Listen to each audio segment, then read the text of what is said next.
ತಂ ಸರ್ವಭೂತಾನಾಂ ಉತ್ಪದ್ಮೇಷು ಕದಾಲಯಂ ಸತಾನುಭಾವಂ ಶರಣಂ ನಿಜಭಾವೇನ ಭಾವೇ. ಅದಕ್ಕೂ ನೋಡುವ ನಿರುತ್ಸರವಾಗಿ ಇದೆಲ್ಲ ಹೇಳುವಂಥವನಾಗಿದ್ದೇನೆ. ಅದಕ್ಕೂ ಸರ್ವದ ಭಗವಂತನನ್ನು ತಸ್ಮಾತ್ವಂ ಸ್ವರಭಾವೇನ ಭಜಸ್ವ ಪರಮೇಷ್ಠನಂ ತದ್ಗುಣಾಶ್ರಯ ಭಕ್ತ ಧ್ವನಿಂ ಪದಾಂಬುಜಂ ಅಂತ ಹೇಳಿ ಭಗವಂತನ ಧ್ಯಾನವನ್ನೇ ಮಾಡಬೇಕು. ಅದಕ್ಕೆ ಇಷ್ಟೆಲ್ಲ ಹೂರ್ಭಾಗಿರತಕ್ಕಂಥ ಇಷ್ಟೆಲ್ಲ ಬೇಕು. ವೈರಾಗ್ಯ ಬೇಕು, ಭಕ್ತಿ ಬೇಕು, ಮತ್ತು ನಿಯಮಗಳು ಬೇಕು, ಯಮಗಳು ಬೇಕು. ಇವುಗಳ ಪಾಲನೆ ಮಾಡ್ತಾ ಭಗವಂತ ಭಕ್ತಿ ಮಾಡ್ತಾ ಸರ್ವ ಭಗವತ್ ಪ್ರೀತನಾಗುವಂಥವನಾಗ್ತಾ ಸರ್ವತಾ ಭಗವಂತ ಪ್ರೀತನ ಆಗೇ ಆಗುತ್ತಾನೆ ಅಂಥೇಳಿ ಇತ್ಯಾದಿ ಮುಖ್ಯ ಮಾರ್ಗ ಈ ಪ್ರವೃತ್ತಿಮಾನ್ಯತ ಸಂಸಾರ ವೈರಾಗ್ಯವಾನ್. ಅದಕ್ಕೆ ನೋಡು ಇಂಥ ಉಪದೇಶ ಮಾಡಿಲ್ಲ. ಇದಕ್ಕೆ ಕಬೀರಿಗೆ ಕರಿತಾ ಇದ್ದಾರೆ. ಕಬೀರಿಗೆ ಸರ್ವತಾ ಯಾರು ಹೇಳಬೇಕು, ಯಾರು ಹೇಳಬಾರ್ದು ಭಗವಂತನ ಅಭಿಪ್ರಾಯ. ಇದು ಕಲಾಯ ಉಪನಿಷೇಧನ ಅಭಿನೀತಾಯ ದುಷ್ಟರಿರ್ತಾರೆ ಅವರಿಗೆ ಸ್ವಲ್ಪ ಹೇಳ್ತಕ್ಕಂಥಲ್ಲ. ಇದರ ಕಬೀರಿಗೆ ಒಂದು ರಹಸ್ಯವನ್ನು. ಮತ್ತು ಅಭಿನೀತಾಯ ಗುರುಗಳ ಬಗ್ಗೆ ಸರ್ವದಾ ಯಾರು ಗೌರವವಿಲ್ಲವರಿಗೆ ಇದನ್ನು ಹೇಳ್ತಕ್ಕಂಥಲ್ಲ. ಸಮುದಾಯ ಅಂದರೆ ಗುರುಗಳನ್ನು ಸರ್ವದಾ ಗುರು ಅಂತಾರ ದ್ವೇಷ ಮಾಡ್ತಾನೆ, ಅವ್ರು ಹೇಳ್ತಕ್ಕಂಥಲ್ಲ. ಭಿನ್ನಾಯ ಅವಿಷ್ಣು ಹೇಳ್ತಕ್ಕಂಥಲ್ಲ, ಅವಿಷ್ಣು ಹೇಳ್ತಕ್ಕಂಥಲ್ಲ. ಡಾಂಬಿಕರು ಹೇಳ್ತಕ್ಕಂಥಲ್ಲ. ಲೋಲುಪಾಯ ವಿಷಯಲೋಪ ಹೇಳ್ತಕ್ಕಂಥಲ್ಲ. ಕುಟುಂಬ ಸತ್ತ ಹೇಳ್ತಕ್ಕಂಥಲ್ಲ. ಮತ್ತು ಅಧಿಕಾರಿ ಯಾರು ಅಂತ ಹೇಳಿದಾಗ ಶ್ರದ್ಧಾವಾನ್ ಭಕ್ತ ವಿನೀತ ಅನಸೂಯು. ಧರ್ಮ ಇದೆ, ನೀತಿ ಇದೆ, ಅನೀತಿ ಇದೆ ಅನ್ನುವ ಧ್ಯಾನಗಳು ಶ್ರದ್ಧಾವಾನವ. ಭಕ್ತನಿರಬೇಕು, ವಿನೀತ ಮತ್ತು ಉರಿಯರಲ್ಲಿ ಹಿರಿದಾಗಿರಬೇಕು. ಯಾರು ಸರ್ವ ಅಸೂಯೆಯನ್ನು ಅಸೂಯೆಯನ್ನು ಮಾಡುವುದನ್ನಾಗಿರಬಾರದು. ಭೂತಕೃತ ಮೈತ್ರ ಭೂತಗಳಿಂದ ಜೀವನಗಳು ಸರ್ವದಾ ಮೈತ್ರಿ ಭಾವವುಳ್ಳವನಾಗಿರಬೇಕು. ಹಿರಿಯರ ಗುರುಗಳ ಸೇವೆಯನ್ನು ಮಾಡುವಂಥವನಾಗಿರಬೇಕು, ತಾಯ್ತ ಸೇವೆ ಮಾಡುವಂತಾಗಿರಬೇಕು.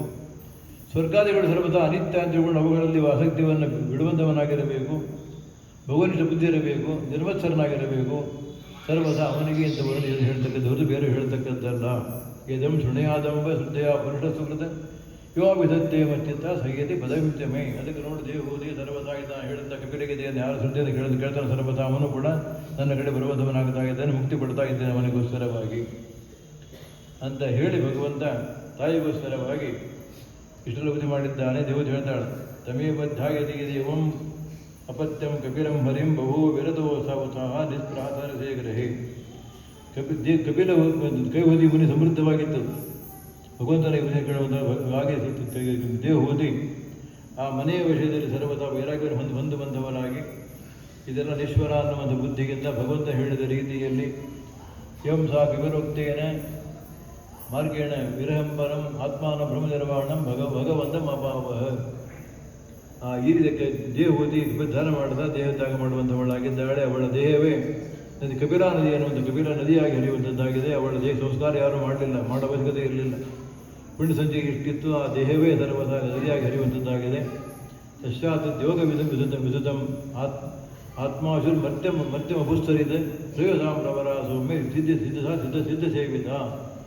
ಅಲ್ಲಿಯವರೆಗೆ ಕೇವಲ ಅದು ಒಂದು ಆ ಸ್ಥಳ ಭಗವಂತನ ಒಂದು ಬಿಂದುಸಾರ ಅಂತ ಇತ್ತು. ಇವತ್ತು ಸಿದ್ಧಾಶ್ರಮ ಅಂತ ಅದು ದೇವತಿ ಅನ್ನುವಂಥ ಮಹಿಳೆ ಸಿದ್ಧಾಶ್ರಮ ಸಿದ್ಧಪುರ ಅಂತ ಕರೀತಾ ಇದ್ದಾರೆ ಇವತ್ತಿಗೂ. ಅದಕ್ಕೆ ಸಿದ್ಧಪುರ ಆಗುವಂಥದ್ದಾಗಿದೆ.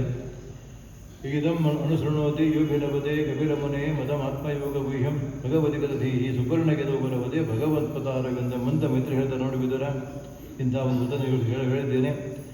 ಯಾರು ಸರ್ವತಾ ಇದನ್ನು ಅನುಸೃಣೋತಿ ಹೇಳ್ತಾರೋ ಭಗವಂತನಿಗೆ ಕಪಿಲಮುನಿಯ ಒಂದು ಗೀತೆಯನ್ನು ಸರ್ವತಾ ಅವರು ಭಗವಂತನಲ್ಲಿ ಬುದ್ಧಿವುಳ್ಳಂಥವರಾಗಿ ಭಗವಂತನ ಒಂದು ಮನೆಯನ್ನು ಸುಪರ್ಣವನ್ನು ವಿವರಣ ಹೊಂದು ಬಂದವರಾಗುತ್ತಾಗಿದ್ದಾರೆ. ಮುಕ್ತಿಯವರಿಗೆ ನಿಶ್ಚಯ ಅನ್ನುವಂಥ ಫಲವನ್ನು ಮೈತ್ರಿ ಹೇಳುವಂಥವರಾಗಿದ್ದಾರೆ. ಹಲವು ನಿರಜಯ ಮುಂದಿನ ಒಂದು ಅಧ್ಯಾಯ ಮುಂದಿನ ಒಂದು ಸಂದರ್ಭದಲ್ಲಿ ಮನೋಸ್ತುತ ರೂಪಾಯ ತಿಸ್ರ ಕನ್ಯಾದಿದ್ದರೆ ಅಕುದಿ ಹೋದಿಷ್ಟೇ ಬಸೂದಿಷ್ಟೇ ವಿಶ್ರುತ ಅಂತ ಪದ್ಯ ಹೇಳ್ತಾರೆ. ನೋಡು ಇಲ್ಲಿ ದೇವಹೂದಿ ವೃತ್ತಾಂತವಾಯಿತು. ಇನ್ನು ಮುಂದಿನ ವೃತ್ತಾಂತ ಹೇಳ್ತಾ ಇದ್ದೇನೆ. ಧ್ರುವ ಚರಿತ್ರೆ ಹೇಳುವಂಥವರಾಗ್ತಾ ಇದ್ದಾರೆ. ಮಧ್ವೇ ಸರ್ಪಣ.